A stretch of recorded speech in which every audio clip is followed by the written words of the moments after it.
Hello children, मैं आपका CP sir. आज मैं आपको क्लास 10th के हिस्ट्री बुक से chapter first the rise of nationalism in Europe को डिस्कस करूंगा। ये इस वीडियो का इस चैप्टर का ये 5वां वीडियो है और इस वीडियो में मैं आपको rise and fall of Napoleon topic को डिस्कस करूंगा, यानी कि ये एक इम्पॉर्टेंट टॉपिक है इस चैप्टर से रिलेटेड। तो जैसा कि आप जानते हैं कि नेपोलियन फ्रांस में किस तरह से उसका उदय हुआ और किस तरह से उसका हार हुआ, ये हम इस टॉपिक में तो पढ़ेंगे ही, लेकिन इस टॉपिक को पढ़ने से पहले हमें एक बार फिर से जो क्लास 9th में आपने पढ़ा था, यानी कि फ्रांस में कौन कौन सी गवर्नमेंट थी नेपोलियन के पहले, उसके बारे में थोड़ा सा एक बार रिवाइज कर लेते हैं। तो जैसा क्लास 9th में आपने पढ़ा है कि जो फ्रेंच एम्पायर था यूरोप में उस समय, वो एक बहुत ही अधिक महत्वपूर्ण एम्पायर था यहाँ पे यूरोपियन कंट्रीज में।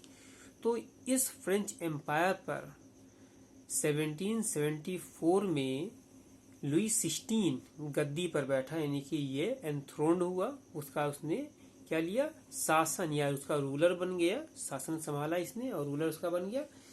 और ये 1789 तक फ्रांस का रूलर रहा, जब तक के फ्रेंच रेवोल्यूशन नहीं हो गया था। अब हम आते हैं कि किस तरह से कौन कौन से रूल्स बदले नेपोलियन के रूल के पहले।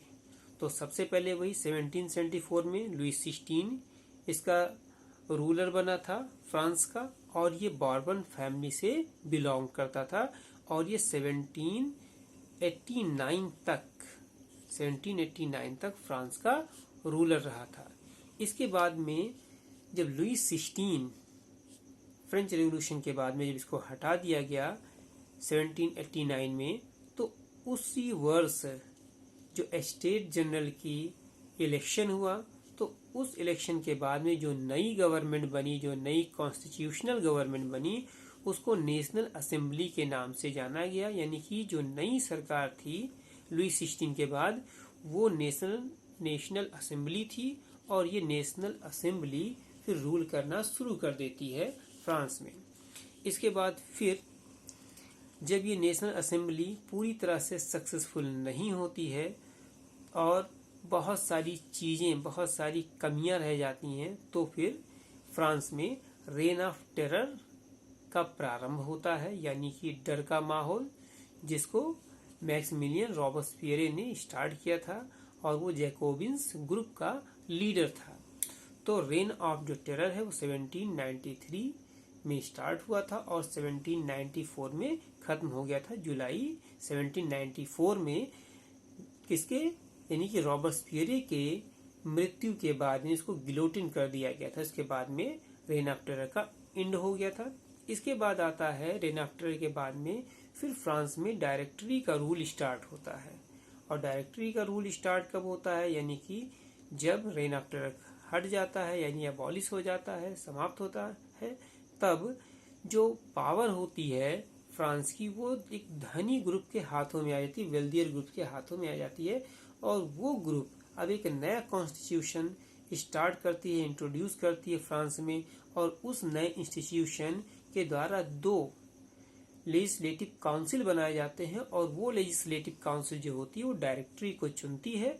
और इस तरह से फ्रांस में डायरेक्टरी का रूल स्टार्ट हो जाता है 1794 से। लेकिन ये भी ज़्यादा समय तक फ्रांस में नहीं रहता। इसके बाद में फिर जब ये डायरेक्टरी भी फेल हो जाती है, तब राइज ऑफ नेपोलियन होता है, यानी नेपोलियन का राज्य प्रारंभ हो जाता है, यानी कि नेपोलियन के हाथ में पूरी पावर आ जाती है फ्रांस की। अब हम इसके बारे में एक एक करके डिस्कस करेंगे कि आखिर वो कौन कौन से रीजंस थे जिसके कारण नेपोलियन का राइज हुआ फ्रांस में। अब देखिए, जो नेपोलियन था उसने फ्रांस में 1799 से लेकर के 1815 तक रूल किया।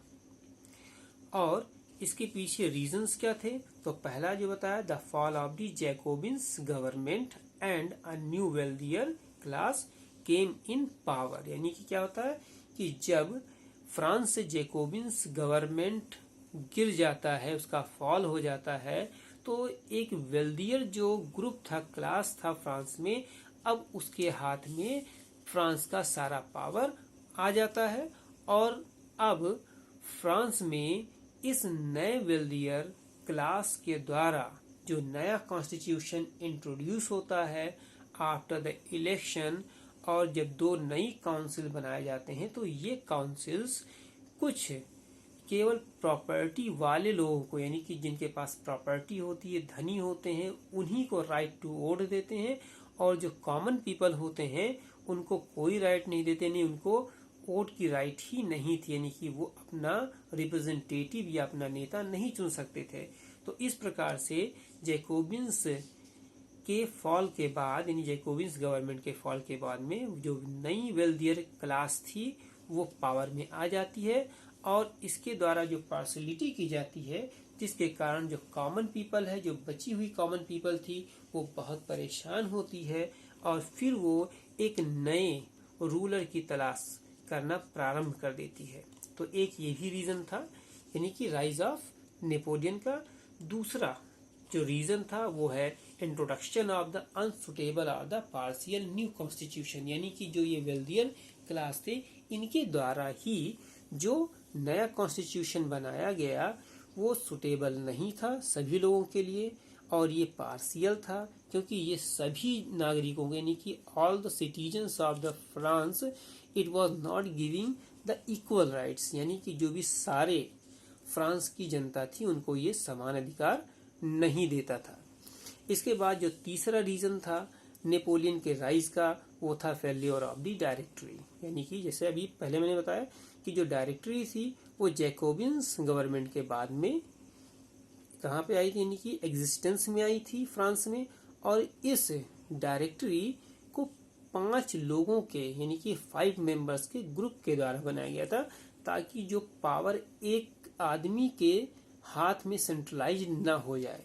इसलिए 5 लोगों के हाथ में या 5 लोगों के मेंबर्स को ये डायरेक्टरी बनाया गया, ताकि ये 5 लोग आपसी सहमति से राज्य कर सकें, शासन कर सकें, लेकिन ये हमेशा आपस में लड़ते झगड़ते थे।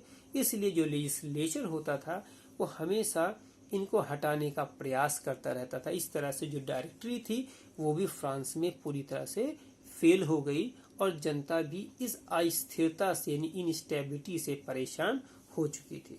इसके बाद जो चौथा रीजन था राइज ऑफ नेपोलियन का, वो ये था पॉलिटिकल इनस्टेबिलिटी इन फ्रांस, यानी कि जब डायरेक्टरी सही ढंग से रूल नहीं कर पाई बहुत दिन तक, इसके अलावा जैकोबिन्स जो गवर्नमेंट आई वो भी सही ढंग से रूल नहीं कर पाई, नेशनल असेंबली भी लगभग से फेल हो चुकी थी। तो इस प्रकार से फ्रांस में 1789 के बाद कंटिन्यू पॉलिटिकल इनस्टेबिलिटी कंटिन्यू बनी हुई थी, और इसी पॉलिटिकल इनस्टेबिलिटी का फायदा उठा करके जो नेपोलियन था उसने सारा का सारा जो पावर था वो अपने हाथ में ले लिया, और इस तरह से 1799 में नेपोलियन फ्रांस का रूलर बन गया, यानी कि सारा का सारा पावर उसके हाथ में आ गया। यानी इस प्रकार से हम कह सकते हैं कि ये जो 4 रीजन थे ये नेपोलियन के राइज में ये हेल्पफुल हुए थे। नाउ अब हम उन रीजंस के बारे में समझेंगे जो नेपोलियन के फॉल के, यानी उसके आखिरकार पतन के जो कारण बने थे।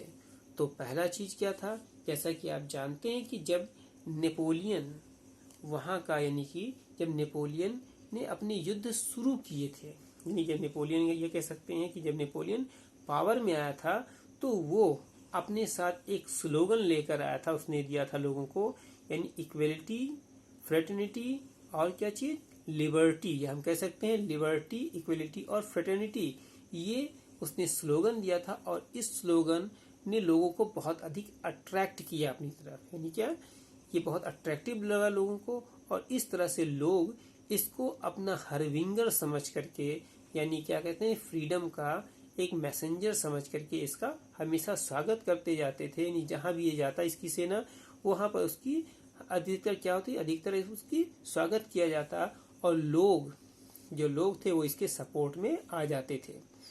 लेकिन रीजन क्या हुआ, यानी कि शुरुआत में तो लोगों ने क्या किया, लोगों ने इसका स्वागत किया, इसकी सेना का। बहुत सारे ऐसे जगह थे, स्टेट थे जहां पर फ्रांस की सेना का लोगों ने स्वागत किया। इन स्थानों में मुख्य रूप से जैसे हॉलैंड हो गया, स्विट्जरलैंड हो गया, इसके अलावा मिलान हो गया एंड वारसा हो गया, इन सभी जगहों पे, और ब्रुसेल्स, इन सभी जगहों पे जो फ्रेंच आर्मी थी उसकी लोगों ने क्या किया, लोगों ने वेलकम किया जब ये सेना वहां पर पहुंची। लेकिन धीरे धीरे जब लोगों ने देखा कि जो विनिंग टेरिटरी कर रहा है, यानी कि ये एरियाज को जब विन कर रहा है नेपोलियन, तो उसके बाद वो वहां पर दूसरे लोगों को, यानी कि फ्रेंच लोगों को रूल वहां पे दे रहा है, यानी कि लोकल जो पीपल थे उनको दरकिनार कर दिया गया था, यानी कि उनको ज्यादा वो इम्पोर्टेंस नहीं दे रहा था। और इस प्रकार से जो लोगों का जो एक तरह से सिंपैथी थी, या एक तरह से जो लोगों का जो प्यार था नेपोलियन के आने का या नेपोलियन के वहां पर प्रवेश करने का, वो खत्म हो गया। और इस तरह से लोगों का जो इंथुसियाज्म था, यानी कि जो इंथुसियाज्म, जो एक उत्साह था नेपोलियन को अपने वहां लाने का, वो खत्म होकर के अब वो क्या बन गया, यानी कि वो हॉस्टिलिटी में बदल गया, यानी कि घृणा में बदल गया। लोग अब उससे घृणा करने लगे। इसके बाद दूसरा जो कारण था इसके फॉल का, वो था इंक्रीजिंग टैक्सेशन, यानी कि जब जो नेपोलियन था, क्योंकि वो इम्पेरियलिस्टिक माइंड का व्यक्ति था, इसलिए वो हमेशा अपने जो फ्रांस की एम्पायर थी उसकी टेरिटरी को बढ़ाना चाहता था और पूरे यूरोपियन कंट्रीज को वो जीत लेना चाहता था। इसलिए उसने टैक्स बढ़ाना शुरू कर दिया उन विनिंग एरियाज में जहां पर उसने जीते थे जिन एरियाज को। तो इस प्रकार से यानी कि वो ये चाहता था कि इन एरियाज में टैक्स बढ़ा करके वो जो युद्ध में जो खर्चे आ रहे हैं, यानी कि जो वॉर्स में जो खर्चे आ रहे हैं, उनको वो पूरा कर सके, यानी उनको भर सके। और इसके अलावा वो ये भी चाहता था कि जो अन्य उसका जो खजाना है वो भी बढ़ता जाए। तो इन सभी के लिए जब उसने टैक्स बढ़ाना शुरू किया तो लोगों के अंदर उसके प्रति हेट्रेड की भावना, यानी घृणा की भावना बढ़ती चली गई। इसके बाद जो तीसरा कारण था वो था censorship over the publications and other medium of the opinion, यानी कि अब नेपोलियन चूंकि ऐसे काम कर रहा था जो एक निरंकुश की तरह से था, इसलिए नेपोलियन ने क्या किया, बहुत सारी पुस्तकों पे, न्यूज़पेपर्स या जो अदर मीडियम थे ओपिनियंस के, उस पर उसने क्या किया, सेंसरशिप लगा दिया, बाउंडेशन लगा दिया। और इस तरह से जो लोग थे वो गुस्सा हो गए, यानी कि लोगों के अंदर ये विचार भावनाएं बढ़ने लगी कि नेपोलियन जल्द ही अब वो निरंकुश या एक डिक्टेटर की तरह से रूल करने लगेगा। और जिस चीज की उन लोगों ने सोचा था कि पॉलिटिकल उनको फ्रीडम मिलेगा, वो पॉलिटिकल फ्रीडम उनको कभी नहीं मिलेगा और ये उनको भी समाप्त कर देगा। तो इस तरह से लोगों ने इसका विरोध करना शुरू कर दिया। इसके बाद जो चौथा और आखिरी जो इसके फॉल का जो रीजन था वो ये था फोर्स कॉन्स्क्रिप्शन, यानी रिक्रूटमेंट, यानी कि ये जबरदस्ती हर परिवार से, जहाँ विनिंग एरियाज था वहाँ पे और फ्रांस में हर जगह वो जबरदस्ती लोगों को, यानी क्या करता था, रिक्रूट करता था फ्रेंच आर्मी में, ताकि यानी कि जो इसके आगे के जो युद्ध होने हैं यूरोप में उनके लिए मिलिट्री मैन या आर्मी को खड़ा किया जा सके और उसे कभी सेना की कमी न हो। इसलिए उसने फोर्स यानी कि जबरदस्ती लोगों को आर्मी में भरना शुरू कर दिया। और इस तरह से भी लोगों के अंदर क्या है, नेपोलियन के प्रति बहुत अधिक घृणा भर गई और वो नेपोलियन को हटाने के लिए तैयार हो गए। तो ये 4 रीजंस जो थे नेपोलियन के पतन के कारण थे, और ये जो 4 रीजंस थे वो नेपोलियन के राइज के कारण थे। तो इस वीडियो में इतना ही। Thank you students.